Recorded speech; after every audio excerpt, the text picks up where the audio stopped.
हरि ओम तत्सत्। श्रीमते रामचंद्राय नमः। श्री गणेशाय नमः। श्री सरस्वत्यै नमः। श्री परम गुरु चरण कमलेभ्यो नमः। श्री मातृपितृ चरण कमलेभ्यो नमः।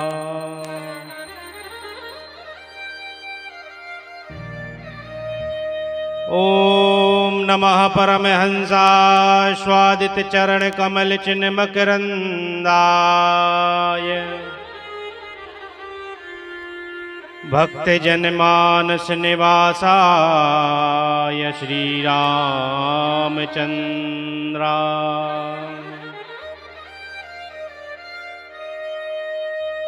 वागीशायस्य वदने लक्ष्मीर्यस्य च वक्षसि यस्यास्ते हृदये संवित्तं नृसिंहमहं भजे। प्रह्लाद नारद पराशर पुंडरीका व्यासाम्बरीश शुक शौनक भीष्मदाल्भ्याम्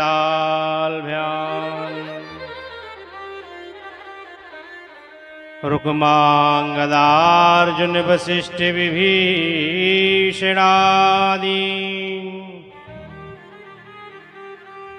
पुण्यानिमान परम भागवतान् नमामि।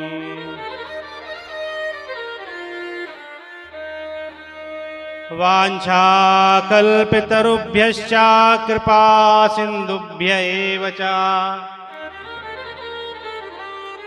पतितानां पावनेभ्यो वैष्णवेभ्यो नमो नमः।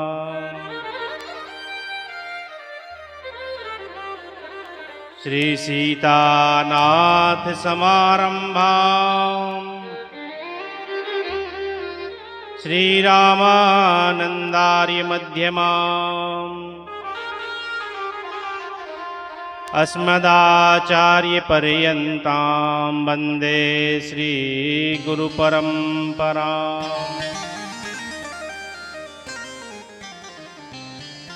जन्माद्यस्य यतोऽन्वयादितरतश्चार्थेषु विज्ञास्वराट्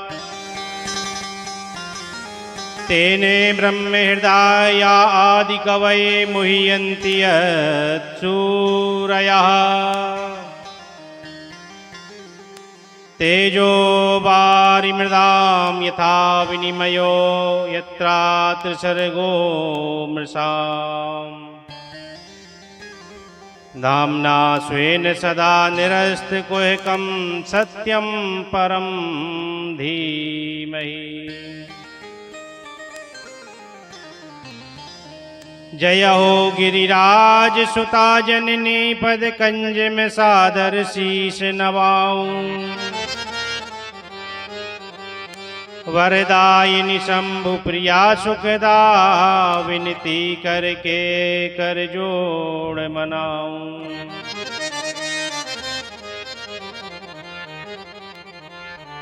तुम व्यापक विश्व चराचर में सब जानती क्या ही ये बात सुनाऊं। जगदम्ब तुम्हारी कृपा यदि हो निज नीरस जीवन धन्य बनाऊं।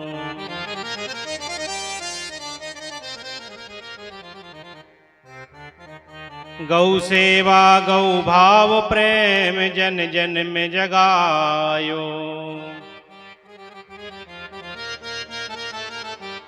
भक्त भक्ति भगवंत गुरु सिद्धांत सिखायो। भक्त माली महाराज पहाड़ी बाबा के दुलारे संतन के अति प्रिय संत इनको है प्यारे। श्री खाक चौक सेवा किए, श्री मलूक पीठ विख्यात कियो। मूर्तिमंत कल्याण स्वयं, श्री गुरुदेव स्वरूप धर्यो। भक्त माली महाराज चरण सेवा में रहकर,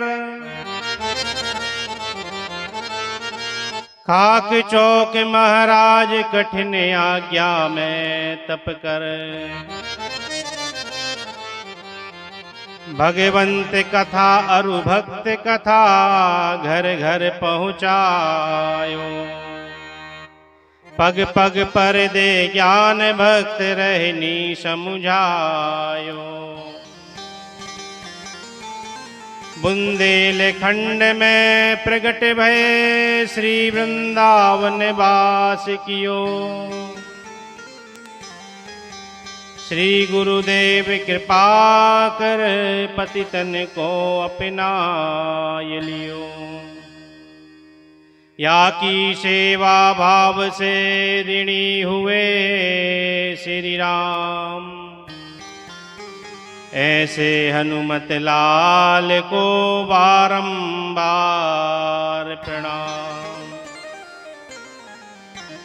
बोलिए श्री वृंदावन बिहारी लाल की जय हो। श्रीमद् भागवत महापुराण की जय हो। यज्ञ नारायण भगवान की जय हो। जगदम्बे माई की जय हो। गुरु सुखदेव जी महाराज की जय हो। सदगुरुदेव भगवान की जय हो।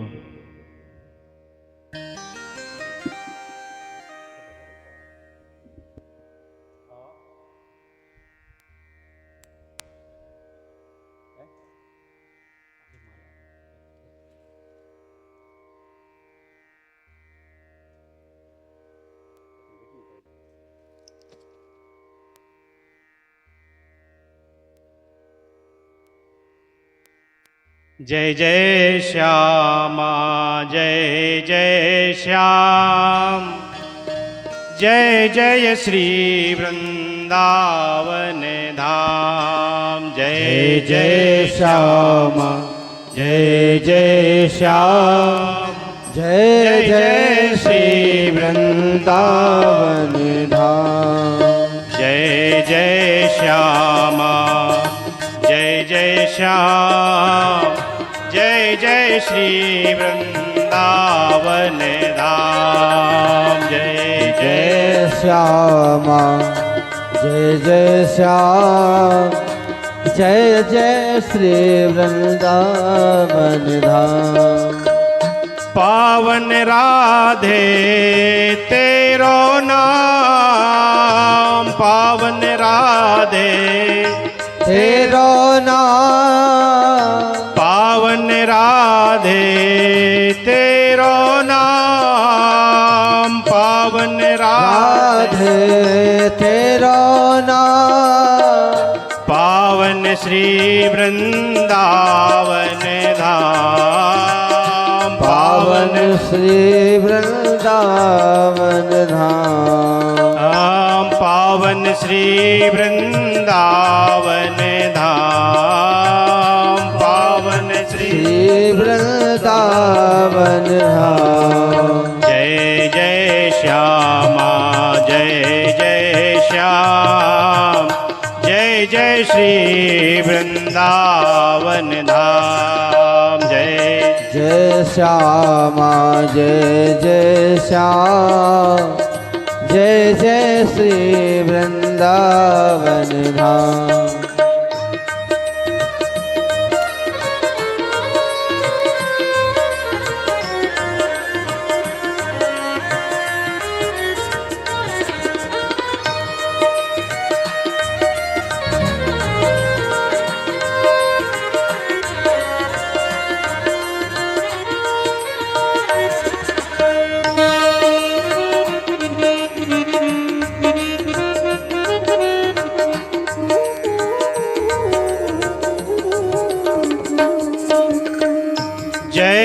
बरसानो जय नंदगांव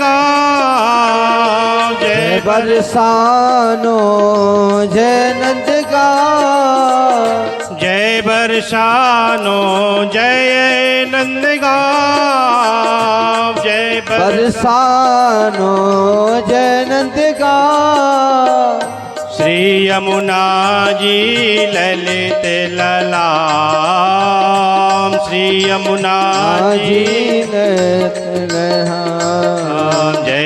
जय श्यामा जय जय श्याम जय जय श्री वृंदावन धाम जय जय श्यामा जय जय श्याम जय जय श्री वृंदावन धाम जय जय श्यामा जय जय श्याम जय जय श्री वृंदावन धाम जय जय श्यामा जय जय श्याम जय जय श्री वृंदावन धाम। बोलिए श्री वृंदावन बिहारी लाल की जय हो। श्रीमद् भागवत महापुराण की जय हो। यज्ञ नारायण भगवान की जय हो। जगदम्बे माई की सदगुरुदेव भगवान की जय हो। दोनों यज्ञाचार्यों की जय हो। जय हो। श्री हरिशरणम परम मंगलमय भगवत स्वरूप श्री बालकृष्ण लाल की वांग्मय प्रतिमूर्ति श्रीमद् भागवत महापुराण को नमन करते हुए, हमारे सामने विराजित बाल गोपाल के चरणों में नमन करते हुए, यज्ञ नारायण भगवान के चरणों में नमन करते हुए, जिनकी कृपामयी छत्र छाया में ये आयोजन हो रहा है, ऐसी विंध्यवासिनी मैया के चरणों में नमन करते हुए, मानसिक रूप से हमारे पूज्य सदगुरुदेव भगवान के चरणों में नमन करते हुए, पूज्य माता पिता के चरणों में नमन करते हुए, यहाँ पर उपस्थित सभी ब्राह्मणों, सभी सज्जन वृंदों, भक्ति स्वरूपी माताओं बहनों, सबके प्रति श्री राम मैं सब जग जानी करो प्रणाम जोरी जुग पानी। आज बड़े सौभाग्य की बात है, दो यज्ञाचार्य जी महाराज हमारे बीच में बैठे हुए हैं। एक यज्ञाचार्य जी तो आप लोगों का यज्ञ संपन्न करा ही रहे हैं, जिनके दर्शन और वचनामृत का आप लोग लाभ लेते ही हैं, और एक और यज्ञाचार्य जी हमारे बीच में पधारे हैं, आनंद जी महाराज। गड़ाकोटा में यज्ञ चल रहा था 21 से 24 तक। पूज्य महाराज जी जिस दिन हमारे यहाँ आए थे 24 को, उसी दिन वहां यज्ञ में पूर्णा होती थी, और पहले दिन अपने यहाँ आए थे ना, कथा में बैठे थे, तो वहां भक्तमाली कथा भी थी महाराज जी की। तो उसी आयोजन में आनंद जी महाराज जो बैठे हैं, ये वहाँ यज्ञाचार्य थे, और दूसरे यज्ञाचार्य को तो आप जानते ही हैं, बैठे ही हैं। दोनों यज्ञाचार्यों को हम यहाँ से सादर प्रणाम करते हैं।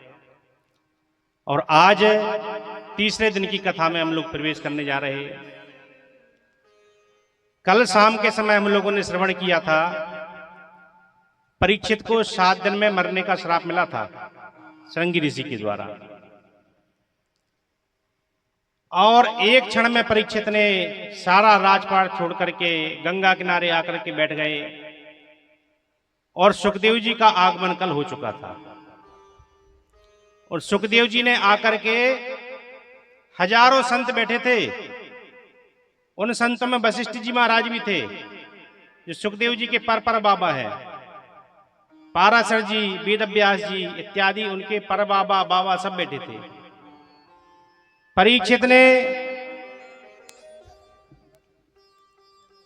सबसे एक ही प्रश्न किया कि महाराज, जल्दी मरने वाले को क्या करना चाहिए, म्रियमाण व्यक्ति को क्या करना चाहिए, आप हमें बताएं, क्योंकि हम जल्दी मरने वाले हैं। परीक्षित पूछ रहे। लेकिन हम आपसे पूछते हैं, क्या वास्तव में परीक्षित के कल्याण में कोई संशय था? परीक्षित ने जो प्रश्न किया है, और सुखदेव जी महाराज ने जब अपना प्रवचन चालू किया है, तो पहला वाक्य सुखदेव जी ने यही बोला कि परीक्षित, तुमने जो प्रश्न किया है यह लोक हित में प्रश्न किया है। सुखदेव जी कहते हैं, बरीयानेश ते प्रश्न कृतो लोक हितम नृपा आत्मविद सम्मता पुंसाम श्रोतव्यादिषु यः परः। हे राजन, तुमने जो प्रश्न किया है, कृतो लोक हितम नृपः, ये तुमने लोक हित में किया है, क्योंकि सुखदेव जी जानते हैं कि परीक्षित के कल्याण में कोई संशय नहीं है। और ऐसे कई उदाहरण हम दे सकते हैं जिससे पता चलता है कि परीक्षित का कल्याण तो हो ही चुका है। भगवान का स्वयं वाक्य है, रामचरितमानस में भगवान कहते हैं, सन्मुखे होए जीवे मोहि जबहि, सन्मुखे होए जीवे मोहि जबहि, जन्मे कोटि अघे नासहि तबहि, जन्मे कोटि अघे नासहि तबहि।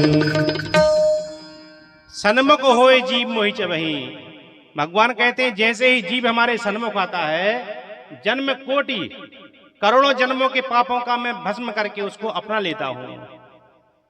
स्वयं भगवान का वचन है। और परीक्षित जी कितने दिन सन्मुख रहे भगवान के?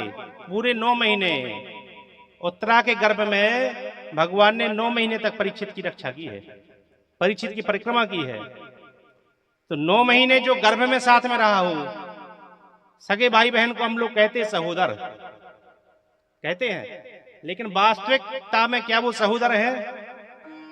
सहोदर नहीं होते हैं। जो जुड़वा होते हैं वो सहोदर होते हैं, क्योंकि एक साथ वो माता के उदर में रहते हैं। लेकिन परीक्षित वास्तव में भगवान के सहोदर हैं। 9 महीने तक परीक्षित और भगवान एक साथ उत्तरा के गर्भ में रहे। तो ऐसे परीक्षित के कल्याण में कोई संशय होगा क्या? परीक्षित के लिए कोई उपाय करने की जरूरत है क्या? परीक्षित को तो ऐसे ही कल्याण हो चुका है। दूसरा उदाहरण, सप्तम स्कंद में जब प्रहलाद जी महाराज के सामने नरसिंह भगवान प्रकट हुए, तो नरसिंह भगवान ने खूब प्रहलाद से कहा, बेटा कुछ मांग लो, कुछ मांग लो, कुछ मांग लो। प्रहलाद जी ने कुछ नहीं मांगा। तब भगवान बोले कि हमारी प्रसन्नता के लिए कुछ मांग लो, हम प्रसन्न हो जाएंगे। तो प्रहलाद जी ने कहा, प्रभु आप देना चाहते हैं तो हमारे मन में एक ही इच्छा है कि हमारे पिता ने जीवन भर आपका विरोध किया, आपसे शत्रुता की, और आपने छाती फाड़ करके लात मार करके हमारे पिताजी को नीचे लुका दिया है। तो हम चाहते हैं कि हमारे पिता हैं और उनकी अधोगति ना हो, उनकी सदगति हो जाए। नरसिंह भगवान हंसने लगे, धन्य हो बेटा प्रहलाद, तुम्हारे जैसा पुत्र, जिस पिता ने तुम्हें इतना कष्ट दिया उसकी भी कल्याण की चिंता प्रहलाद जी को है। तो उस समय नरसिंह भगवान का वचन है, इसी भागवत में नरसिंह भगवान कहते हैं, बेटा तुम्हारे जैसा भक्त जिस घर में पैदा हो जाता है, उस घर की 21 पीढ़ियां वैसे ही तर जाती हैं। नरसिंह भगवान का वचन है, त्रिसप्तभि पिता पूता पितृभि सहते नगा, यत साधु गृहे जातो भवान वै कुल पावना। जिस घर में एक भक्त पैदा हो जाए, उस घर की 21 पीढ़ियां तर जाती हैं, भगवान के धाम को पहुंच जाती हैं। और परीक्षित किस घर में पैदा हुए हैं? जहां भक्तों का मेला लगा हुआ है। 5 पांडव भक्त, कुंती मैया भक्त, द्रौपदी भक्त, उत्तरा भक्त, सुभद्रा भक्त और परीक्षित स्वयं भक्त। इतने भक्तों के बीच में परीक्षित पैदा हुए हैं, तो क्या परीक्षित के कल्याण में कोई संशय है? परीक्षित के कल्याण में कोई संशय नहीं है। तीसरा उदाहरण, परीक्षित कहां बैठे हैं? परीक्षित गंगा जी के किनारे पर बैठे हुए हैं, गंगा तट पर। और स्कंद पुराण आदि शास्त्रों में वर्णन आता है, गंगा जी की इतनी महिमा है कि अंतिम समय कोई गंगा जी का सहारा ना ले पाए और मन से गंगा जी को याद कर ले, तो उतने में ही गंगा जी कल्याण कर देती हैं। इतनी महिमा गंगा जी की। पर परीक्षित तो गंगा किनारे बैठे हुए हैं, तो परीक्षित के मरने में, कल्याण में कोई संशय है क्या? हमारे पूज्य गुरुदेव एक घटना सुनाते, सत्य घटना। बोले एक पंडित जी महाराज जंगल के रास्ते जा रहे थे और रात्रि का समय हो गया, तो पैदल जा रहे थे, तो उन्होंने सोचा कि चलो रात्रि में ही जंगल में विश्राम कर लें। तो रात में उन्होंने एक विचित्र तमाशा देखा। कुछ विचित्र आकृति के लोग खूब नाच गा रहे, चिल्ला रहे, धूमधाम से उल्लास से उत्सव मना रहे।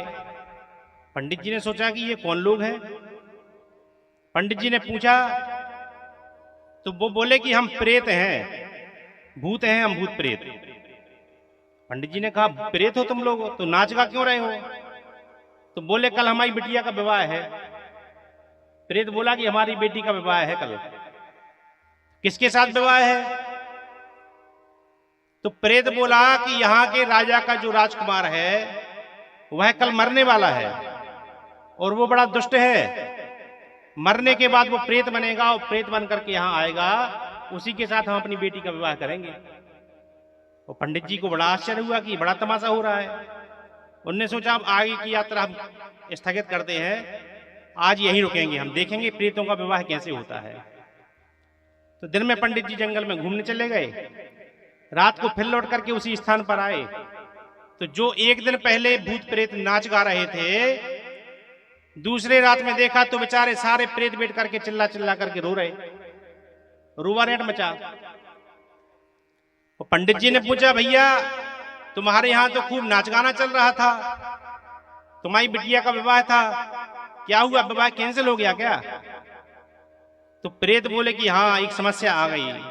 क्या समस्या आ गई? बोले राजा का बेटा तो मर गया और बड़ा दुष्ट था और प्रेत बनने ही वाला था कि जैसे ही उसके अंतिम संस्कार की तैयारी चल रही थी, किसी ने ले जाकर के एक गंगा जी में धुला हुआ चादर उसको उड़ा दिया।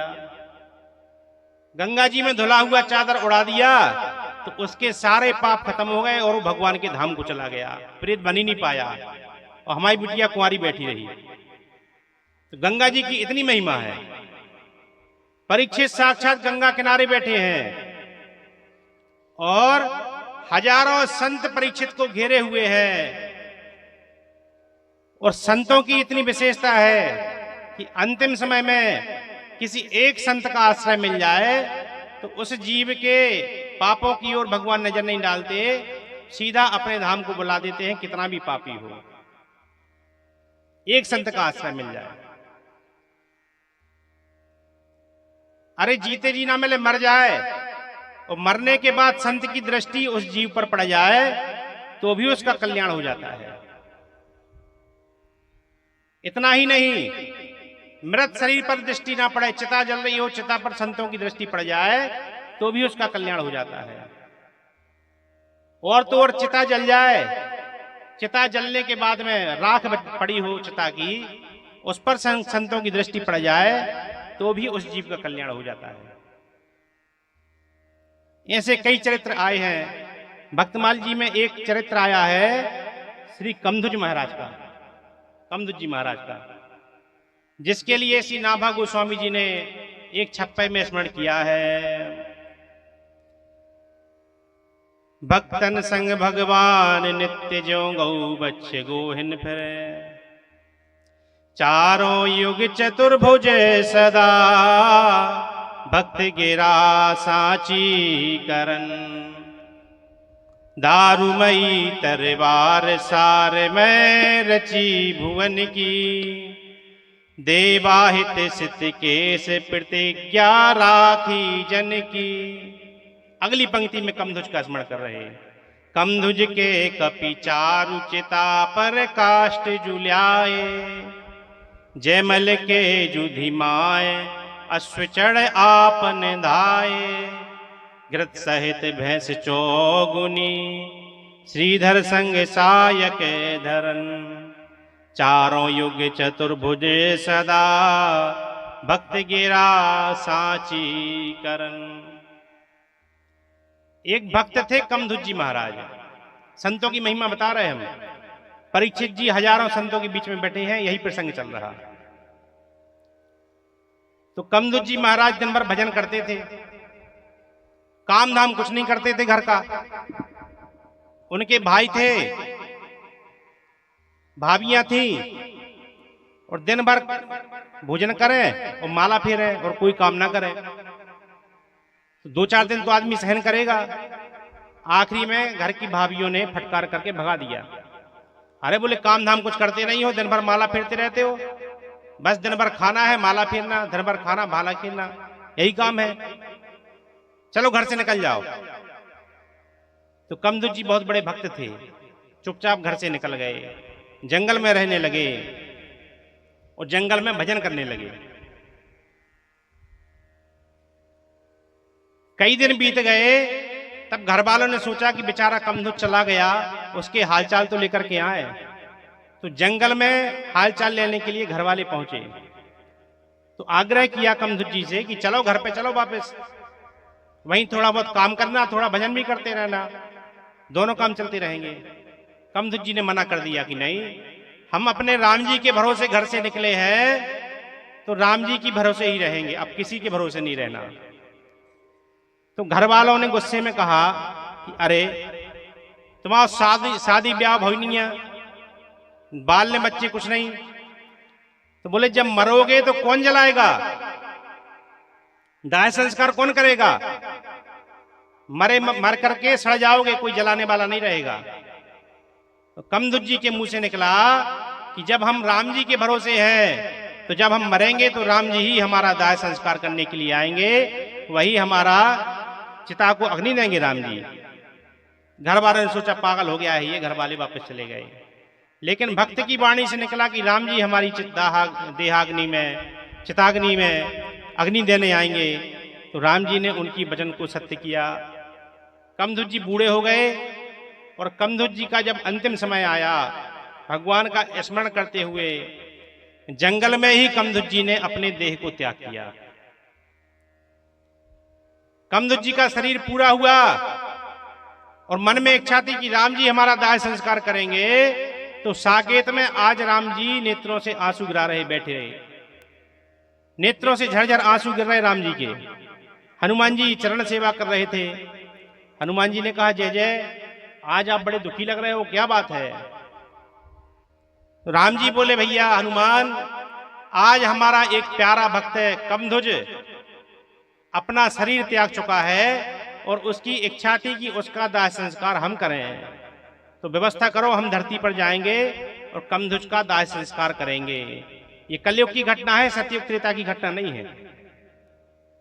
हनुमान जी बोले, प्रभु आपकी इच्छा है तो अवश्य करना, लेकिन दास की एक प्रार्थना है। बोले, आपने कई भक्तों का दाह संस्कार किया है, जटायु जी का भी दाह संस्कार आपने किया था, लेकिन इस दास को कभी अवसर नहीं मिला कि किसी भक्त का दाह संस्कार हम करें। तो अगर आपकी आज्ञा हो तो कमधुज का दाह संस्कार हम करावे। राम जी बोले, ठीक है, तुम्हारी इच्छा है तो तुम चले जाओ। तो साक्षात हनुमान जी प्रकट हुए, और जंगल में जहां कमधुज ने प्राण त्यागे थे, जंगल की लकड़ियों को इकट्ठा करके चिता बनाई। कमधुज जी के शरीर को चिता पर रख करके स्वयं हनुमान जी ने चिता को अग्नि दी, कमधुज जी का अंतिम संस्कार किया। अब जो बात हम कहना चाह रहे हैं वो सुनिए। भक्त का संस्कार हुआ, और भक्त की चिताग्नि से, जो कमधुज जी की चिता की अग्नि से जो धुआं निकला, तो उस पूरे जंगल में जितने भी प्रेतात्माएं थीं, भूत प्रेत थे, जैसे जैसे धुएं ने उनका स्पर्श किया, तो भक्तमाल में स्पष्ट लिखा है, पूरे जंगल के प्रेतों का उद्धार हो गया, सब भगवान के साकेत धाम को पहुंच गए। इतना तो हो गया, लेकिन जितने प्रेत थे, उन प्रेतों में से एक प्रेत कहीं घूमने चला गया था उस समय, जब कमधुज जी का दाह संस्कार हुआ। और 2-4 दिन बाद वो लौट करके आया। उसने देखा कि हमारा तो पूरा परिवार ही निपट गया, एक भी प्रेत जंगल में नहीं है, सब प्रेत कहां गए। पता लगाया उसने, तो पता चला कि कमधुज भक्त का अंतिम संस्कार हुआ है। उस अंतिम संस्कार से जो धुआं निकला है, उस धुएं का स्पर्श पा करके सारे प्रेत मुक्त हो गए। तो बेचारा वो प्रेत रोने लगा अकेला कि हाय राम, हम कहां रह गए, अभागे थे हम जो घूमने चले गए, हमारा भी कल्याण हो जाता। तब हनुमान जी की प्रेरणा हुई और उस प्रेत से कहा चिंता मत करो, जिस जगह पर कमदूत जी का दाह संस्कार हुआ था जाकर के उस जमीन पर लौट जाओ, तुम्हारा लौटने से कल्याण हो जाएगा। भक्तमाल में लिखा है वो प्रेत जाकर के उस भूमि पर लौटने लगा और जैसे ही उस भूमि का स्पर्श हुआ, भूमि के स्पर्श से उसका कल्याण हो गया। ये संतों की महिमा है। तो आज परीक्षित को घेर करके हजारों संत बैठे हैं, एक से एक सिद्ध संत, और परीक्षित प्रार्थना कर रहे हैं कि प्रभु जल्दी मरने वाले को क्या करना चाहिए, हमारा कल्याण कैसे हो, इसका उपाय आप बताओ। तो बताओ, परीक्षित की बात में कोई तुकतान दिखाई पड़ता है क्या? परीक्षित का तो कल्याण वैसे ही है।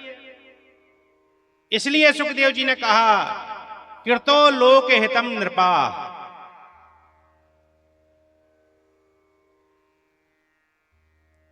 एक भगवान श्री कृष्ण के पूर्वज हुए हैं जिनका नाम था ययाति। यदुवंश के राजा थे ययाति। तो ययाति बहुत धर्मात्मा थे, बहुत धर्म ययाति ने किया था, और अपने धर्म और सत्कर्म के प्रभाव से ययाति इतने पुण्यात्मा हो गए थे कि ययाति स्वर्ग को पहुंचे तो स्वर्ग में कोई भी सीट, जितनी सीट लगी थी, किसी भी सीट पर ऐसी नजर नहीं पड़ी इंद्र की कि ये ययाति की योग्य हो। इंद्र को केवल एक ही आसन दिखाई पड़ी, इंद्रासन, कि ययाति तो इतने पुण्यात्मा है कि उनको इंद्रासन पर ही बिठाया जाए। तो इंद्र ने अपनी आसन पर ययाति को बिठाया।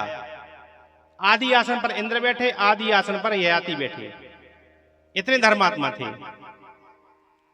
लेकिन इंद्र बहुत चालाक है। इंद्र ने सोचा कि अगर ऐसा ही धर्म कर्म ये ययाति करता रहा तो एक दिन हमारा पत्ता साफ हो जाएगा।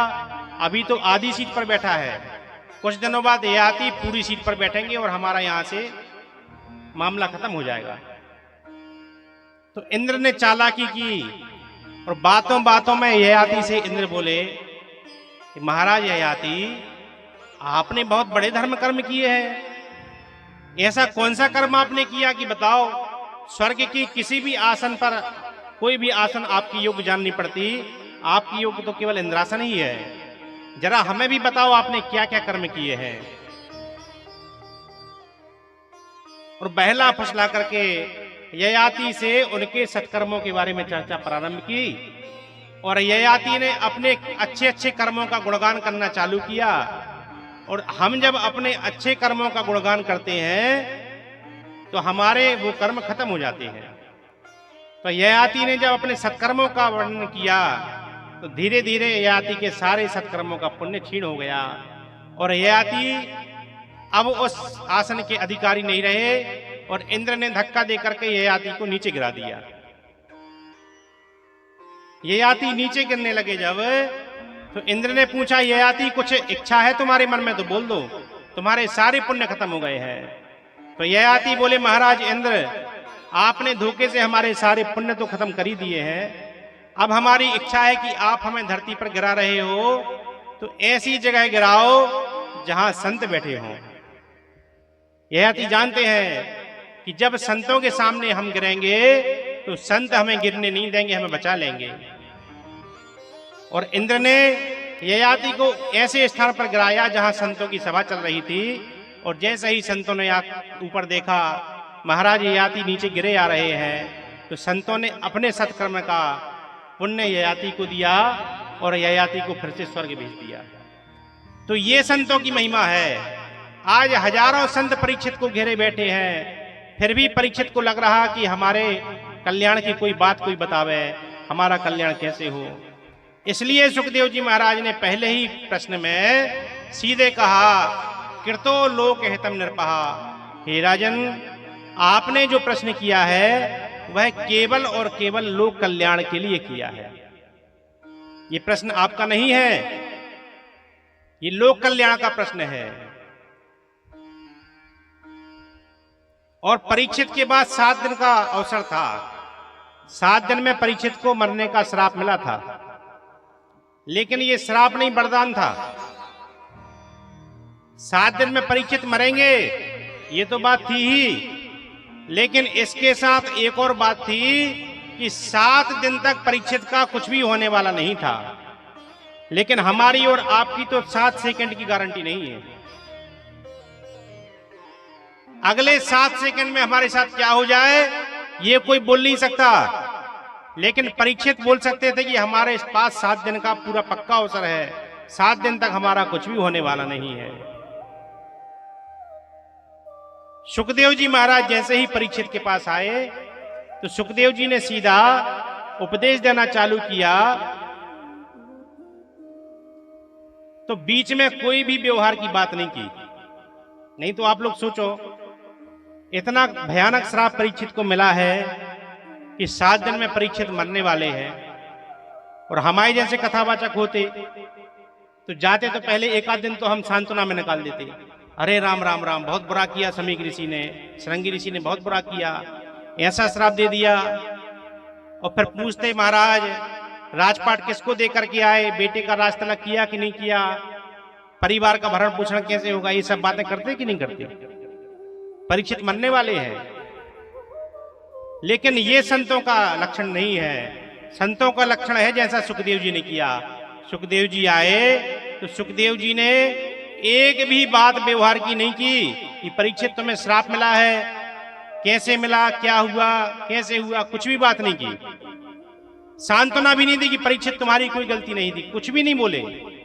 आकर के आसन पर बैठे और सीधा प्रवचन देना चालू किया। सुखदेव जी कहते हैं, श्रोतव्यादीनि राजेन्द्र नृणाम सन्ति सहस्रशः अपश्यमात्म तत्वं ग्रहेषु ग्रहमेधिना। सुखदेव जी कहते हैं, राजन तुमने बहुत उत्तम प्रश्न किया है, और जो ग्रहासक्त लोग हैं उनके मन में ये प्रश्न कभी आ नहीं सकता। उनका तो चित्त अपने ग्रह में, अपने कुटुंब में ही गड़ा हुआ है। और मनुष्यों का जीवन कैसे बीत रहा, सुखदेव जी कहते हैं, निद्रया ह्रियते नक्तम व्यवाये च वावया दिवाचार्थे हया राजन कुटुंब भरणेन वा। कहते हैं निद्रया ह्रियते नक्तम, हमारा रात्रि का समय नींद चुरा लेती है। निद्रा ह्रियते नक्तम व्यवायेन च वावया, अगर हमारी 60 साल की आयु है तो उसमें से 30 साल हम सोते सोते ही निकाल देते हैं, और जो समय हम सोते सोते निकालते हैं वो तो व्यर्थ जा रहा है, उसमें क्या कर रहे हैं।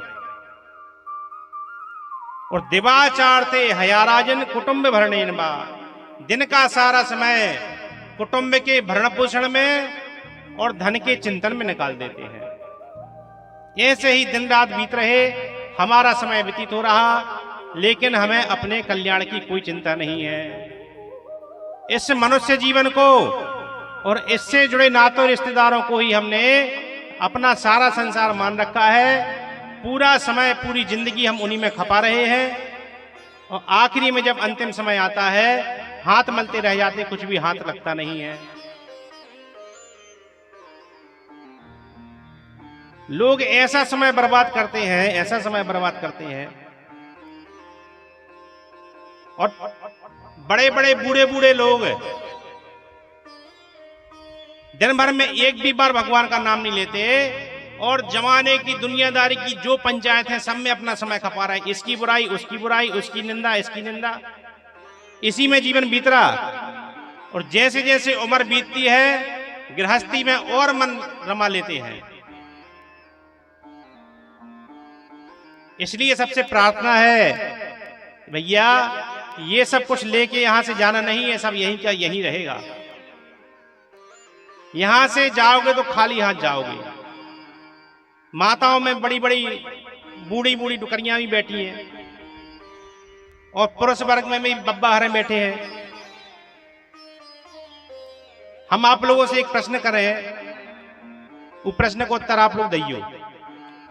आपसे बोल दी जाए बड़ी बड़ी बूढ़ी माताएं जो बैठी हैं तय पे 70-70 साल की, कि आप अकेले बंबई चली जाओ, तो बंबई चली जाओ अकेली, और बोल दी जाए कि अकेले अमेरिका चली जाओ, तो अकेले अमेरिका पहुंच जाओ का?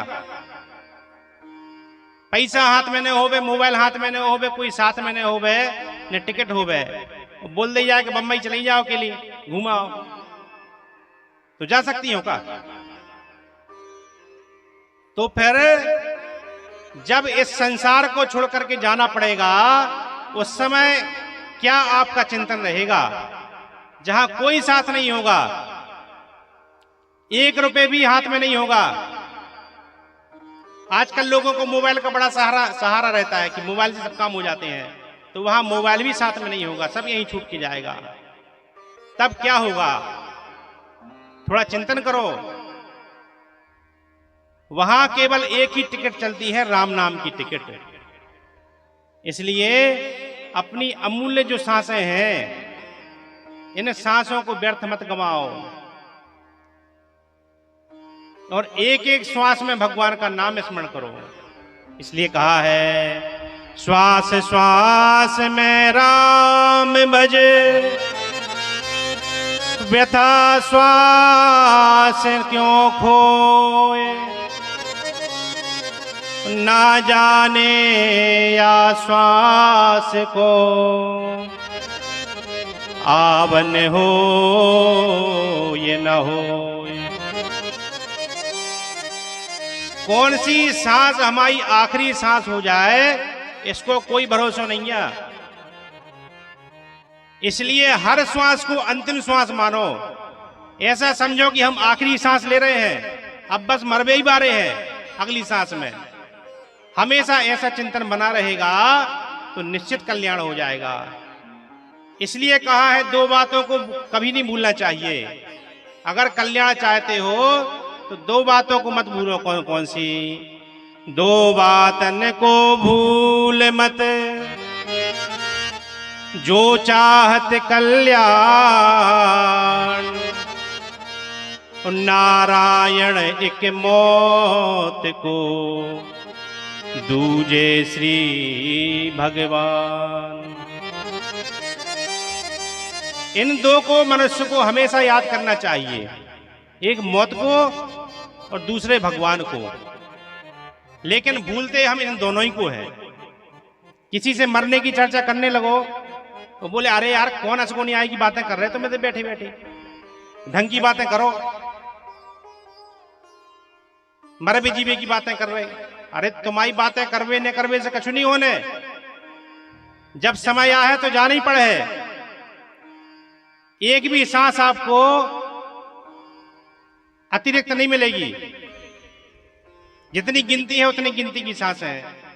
जिंदगी भर आपने लाखों की कमाई की है, घर मकान जमीन जायदाद ले ली, और जब अंतिम समय आए आप यमदूतों से बोलो कि हमारे लाजे एक सांस अबकारी दे दो और जीवन भर जो हमने कमाओ है सब ले लो, तो एक सांस आपकी जीवन भर की कमाई के बराबरी में एक सांस अबकारी मिलने वाली नहीं है।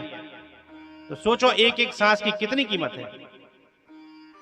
और हम एक एक सांस को कैसे घुमा रहे व्यर्थ में, ताश खेल रहे, जुआ खेल रहे, मोबाइल चला रहे, जमाने की पंचायत कर रहे।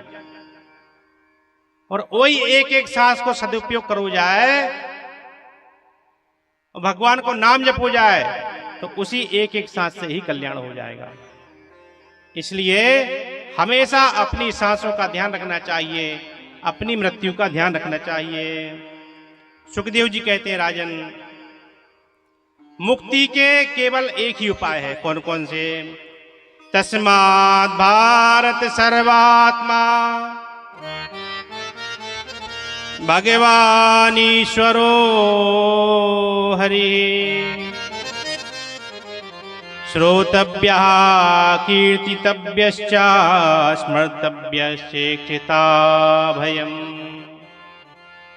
3 उपाय करो। श्रोतव्यः कीर्तितव्यश्च स्मर्तव्यश्चेक्षिता भयम्। जहां मौका मिले सुनने का तो वहां कथा सुनो, भगवान का नाम सुनो।